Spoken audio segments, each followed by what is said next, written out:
Hi, everyone. I wanted to come on and give a brief overview of the announcement that was made recently. And that announcement is that Build 28.2 is out. So it's a minor addition here, but I think some of the important stuff. So I am going to very quickly cover what was announced and also open some packs. All right, so I'm going to run through the first part, which is mostly quality of life stuff, which is, of course, exciting. And I think what it really shows is that the devs are committed to this game and also some very open communication. So they upgraded the game engine and logic, fixing old bugs and crashes. There may be new bugs and crashes. I mean, the game is still in playtest, so that's to be understood. They removed some features only meant for devs. That's fine. Enhanced the tutorial. So Build 28 brought us a revamped tutorial, but there were still some things that in the feedback channel of the Discord were provided that could be improved, and it looks like the devs have taken those suggestions and run with them. So if you are new to the game, let me know in the comments if you have noticed those streamlined. I'm sure it's just streamlined things with the tutorial. In the collection, cards can now be added to the deck with a click, not just by dragging. So it's a quality of life thing that is very useful. Honestly, I found myself a couple times imitating other digital trading card games, trying to do deck building, and you just want to click. Improved the visuals of alien abduction and removed unnecessary board transition at the end of matches. So watch any match being played, and you'll see that when a lead arc is completed, the board changes to just show off the amazing breadth of art this game has invested in, which the art is wonderful, by the way. So at the end of the game, since you do complete a lead to finish the game, there was another board transition that was just superfluous, so they took it out. Added cards that were missing in bot decks, so you'll face some bots on the ladder if you are in the lower leagues.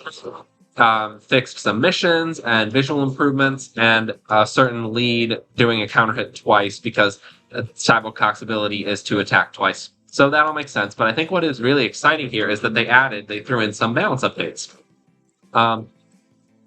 These are fairly limited in scope, but it is just a 0.2 update, not a whole number transition. So we have first Striped OG now attacks the left flank. So he used to target anything with his swift attack, and now he can only do the left flank. I think that does kind of speed up the in the middle of the turn thing, because before there was a choice menu and you had to choose who to attack, and so there was a little bit of a sort of delay in the action part of it. However, I would say this is generally a nerf, because the swift attack is very strong in that it avoids the targeting effects like provoke. So him only hitting the left flank is certainly a nerf, but he was a pretty good card. Auto attacks like Rolling Broccolis now go from left to right. So I believe what that means is that they resolve from left to right, or queue up from left to right. And there was a bit of confusion if you had multiple Brawling Broccolis on the board, which one was going to hit in the first frame or the second frame. And what this allows the player to do is accurately target one to counter hit it and stop it from attacking or dodge or anything else. It just adds a little bit more predictability into the scene, which I think the player opposing the Brawling Broccoli appreciates. And I don't think this is a nerf either. I think it's just a quality of life good thing to have set up as a rule within the game. And that's part of the reason why I wanted to put out this quick, short video, is so that I have processed these changes and that everyone else has too, and it has really sunk in what that means for the way the game is going to resolve now. Even though they're minor changes, these are important things to keep in mind at a competitive level. Bartender Hydra now selects a flank to attack right. So I believe before he went from left to right, and now you get to choose whether he starts on the right or the left. I have never actually played with or against Bartender Hydra, so I feel like that can only be a buff, giving you a choice. Damage effect can now be dodged, so I think this is the big one, honestly. What this means is that any damage effect will now be avoided if the character it's hitting is dodged. And that is non-combat character damage, like the agent with no name here. And so what he says is that when he enters the battlefield, he will deal 2 damage to a target. So now, if the target is dodging within the frame that he resolves, which is the brighter frame of his casting cost, if the opposing character, if the targeted character is dodging, he will still target them, but they will not take the 2 damage. And there are also other damage effects, targeted or random, that now if that trope, for example, or this crew here, he deals 1 targeted damage to a character. If the targeted character is dodging while the either crew ping here resolves or the damage trope resolves, that character will not take the damage, which is just really good. I think it adds an additional layer to dodging that there wasn't before. There were sort of multiple layers to attacking and performing, especially the way they interacted with each other. And so attacking and performing would get interrupted by being damaged. And I think it is only fair that dodging then lets you dodge the damage. So I think that is the highlight of this whole announcement here, is that you can now dodge trope damage as well. Well, again, any kind of damage effect.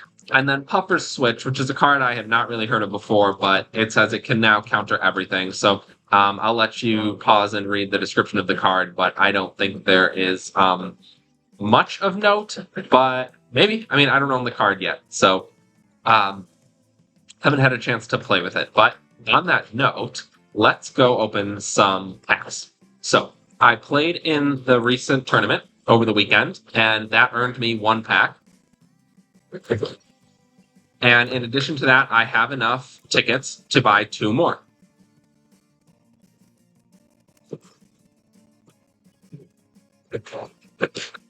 So that should be 3 packs in my collection here. Oh, 4. I don't exactly know where the 4th one came from, but like I said before, my goal is to open all of these on recording, regardless of how I obtain them.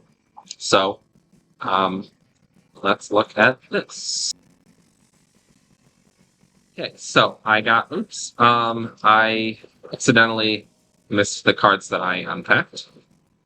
But pay attention this time.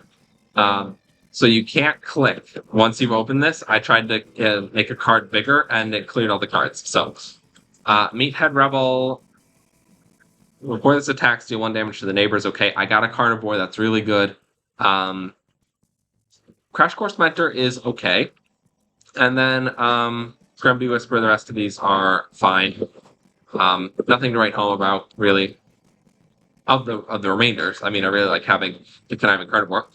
So Maximum Massacre is tricky but good. Fishy Banker, when this lands an attack, it collects bounty from the rightmost friendly character. Yeah, I mean, it's a 1/3, so you'd have to really be playing with bounties to want that, which I don't have enough cards that do bounties yet. I really like the Wise Wing. That's only my 2nd copy. And then the rest of these are pretty good. All right, final pack of the video. And it's another Stuntman, so I like that. If I wanted to play with Stuntman, I would have consistency now. I own 2 out of the 3 total. I have another Totem Boy.